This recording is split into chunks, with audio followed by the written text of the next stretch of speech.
Okay, I'm in Eastern Oregon, Sharp, middle of nowhere. Very, very flat land here. I am at the east entrance to Coyote Trap Cave. This is a short little cave. It does have an entrance at the other end, but it's too tight for me to use. There's also a bat near the other end. So when I see that bat, I'm gonna turn around and come back. So hopefully I won't disturb the bat too badly. Anyway, so as you can see, I'm standing below surface level already. Here's a cool place where the rock delaminated, however you say that. But of course, that's not where I'm going. Excuse me. I had a big breakfast today. Good stuff. All right, there's the way down. It's dozens of feet down. Even though this cave's only 200 feet long, I would not call it a natural bridge. I would definitely call it a cave. So in English, don't try this without a flashlight and knee pads. And be very, very careful. There's a lot of loose rocks in this one. It's not too slippery though. The rocks that do exist are good rocks. Except, you know, they might move under your weight because they're, whoops. There's like tumbleweeds here everywhere. So if not careful, I'll stab myself in the, stab my skin with the tumbleweed, however you say that. It's not gonna kill me, but it can hurt a little bit. Notice there is a way down there. I don't quite fit though. There's no point. I'm pretty sure that's a dead end. I'm not gonna bother to do every little nook and cranny. I'm just gonna stick with the entrance and stuff. Well, basically do the easy part. Now there is a dead animal in here. I think it's a coyote, hence the name Coyote Trap Cave.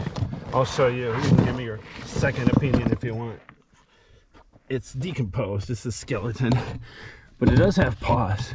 From the size, I thought it might be a bird, like a goose, but yeah, it's got hairy paws. So pretty sure geese don't have hairy paws. Anyway. All right, here we go.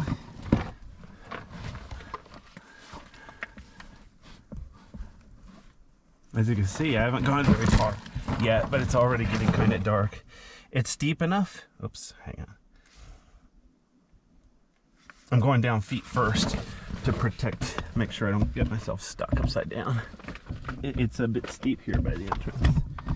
Actually, pretty much this entire cave is pretty steep. I wouldn't recommend, if you're a beginning caver, don't come out here to the middle of nowhere trying to find a cave like this. Start with an easy cave, so at least if you fall, you don't die. This cave, you probably wouldn't die, but it would hurt really bad. Or worse, people might taunt you. All right, here we go.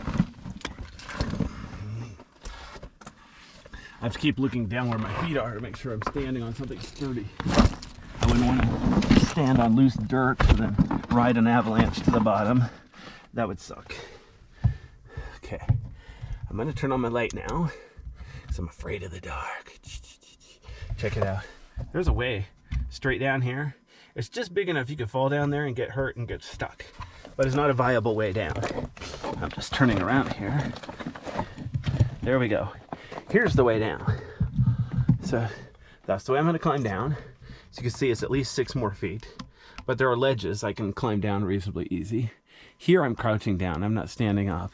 And then if you want to do some really wild caving, I dare you to crawl back there. That's a belly crawl, and I'm not going to bother. Nobody cares.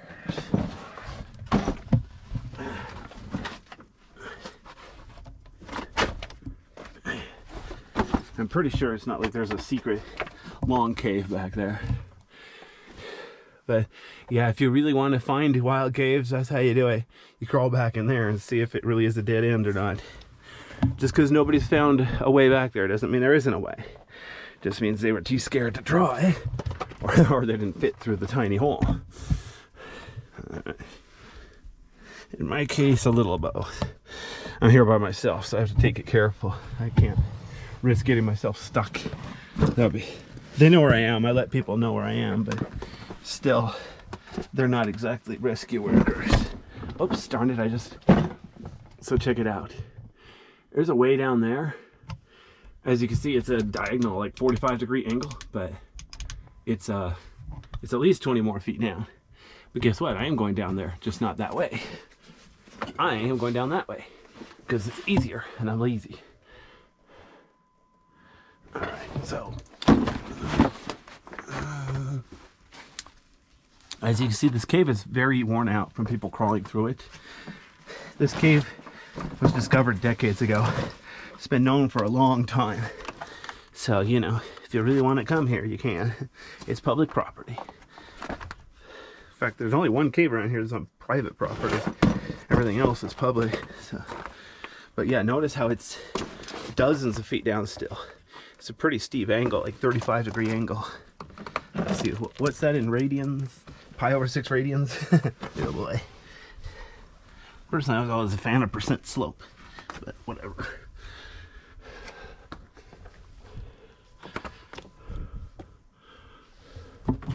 Now, I just went through here with another camera, staying to the right to go counterclockwise. So this camera, I guess I'll stay left to go clockwise. I thought that thing might be a thermometer, so I touched it. But no, it's just some kind of sensor. It's probably counting bats. I don't know. I shouldn't have touched it, but if it was a thermometer, I wanted to know what the temperature was. And for the record, it doesn't say don't touch. Anyway, yeah. Excuse me. I just had breakfast. Actually, I had breakfast like 2 hours ago. I don't even know what time it is now. I don't even care. It's one of the benefits of being in the middle of nowhere. You don't really have to worry about what time it is. Just make sure you have a big breakfast before you go anywhere. Try to make it home in time for dinner. You're all good. So here I am standing on top of a rock. Remember, I've already climbed down dozens of feet. And as you can see, it's dozens of feet down more. So even though this cave is really short, like probably 200 feet, it goes down a long ways. So that's why it's definitely a cave, not a natural bridge. Okay, so let me pan up so you can see the ceiling. The ceiling has a little bit of color, like red. It's almost as dirty as the floor though. So it's not a very pretty cave, that's for sure. Physically it's difficult too because of all the climbing. And of course when you come back out it's tight, so you definitely have to watch your head so you don't hit your head on the way up. But yeah, as long as you're careful, this cave shouldn't kill you. I was reading about a survey of this cave. They said at one end the ceiling was so thin they were worried it was going to collapse, so they chickened out and didn't map out the whole cave. What's interesting, I don't remember which end they were talking about. Both ends of this cave are kind of tight. I think they mean the other end because the other end is like breakdown rock, but it seems to, I don't know, it looks sturdy, but it's a little tight for me. Okay, so you see how it goes down? That's the very bottom, and it goes up. Up there is where the bat is. So when I get closer, I'm going to dim the light a little bit and lower my voice. Hopefully I won't wake the bat. But then when I do see the bat, I'll turn around and come back. It's weird how these rocks here, they almost look stacked like it's a artificial wall. No, it's natural. It really is that weird. Every cave is a little different, that it almost seems weird. Down there and to the right is to the skeleton, the dead animal. I'll pass that on the way out. Notice the ceiling's uneven here. The